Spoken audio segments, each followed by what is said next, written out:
ஒவ்வொரு வருஷமும் குடியரசு தினத்தை முன்னிட்டு பத்ம விருதுகள் அறிவிக்கப்படுறது வழக்கமாக இருந்துட்டு இருக்கு.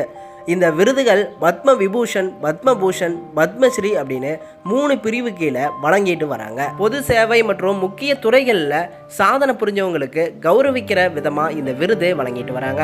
இந்த சூழலில் 2025 ஆண்டுக்கான பத்மபூஷன் விருதுகளை மத்திய அரசு கடந்த ஜனவரி 25 அறிவிச்சிருந்தாங்க. அதன்படி பார்த்தீங்கன்னா தமிழ்நாட்டை சேர்ந்த 3 பேருக்கு பத்மபூஷன் விருது அறிவிச்சிருக்காங்க. அதில் நடிகரும் கார் ரேசருமான அஜித்குமாரும், நடிகையும் பரதநாட்டிய கலைஞருமான சோபனா சந்திரகுமார் அவர்களும், தொழிலதிபர் நல்லி குப்பிசாமி ஆகியோருக்கு இந்த பத்மபூஷன் விருது அறிவிச்சிருந்தாங்க.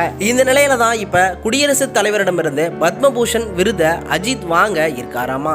இதுக்காக அஜித் பாத்தீங்கன்னா இன்னைக்கு தன்னோட குடும்பத்தோட டெல்லி போயிருக்காரு அப்படிங்கிற நியூஸ் கிடைச்சிருக்கு. அஜித் சார் பாத்தீங்கன்னா கார் ரேஸ்ல கலந்துக்கிட்டு நம்ம நாட்டையே பெருமையடைய வச்சாரு. அதுக்காக அவருக்கு பத்மபூஷன் அறிவிக்கப்பட்டிருந்துச்சு. அந்த நிலையில தான் இப்ப அவர் டெல்லி குடும்பத்தோட போய் பத்மபூஷன் வாங்க போறாரு அப்படிங்கறது தெரிய வந்திருக்கு. தொடர்ந்து அடுத்த அப்டேட் என்ன நடக்க போகுது அப்படிங்கறத பொறுத்து இருந்து பார்க்கலாம். மேலும் அடுத்த அப்டேட் தெரிஞ்சுக்க சேனலை சப்ஸ்கிரைப் பண்ணிக்கோங்க, பெல் ஐக்கனையும் கிளிக் பண்ணிக்கோங்க.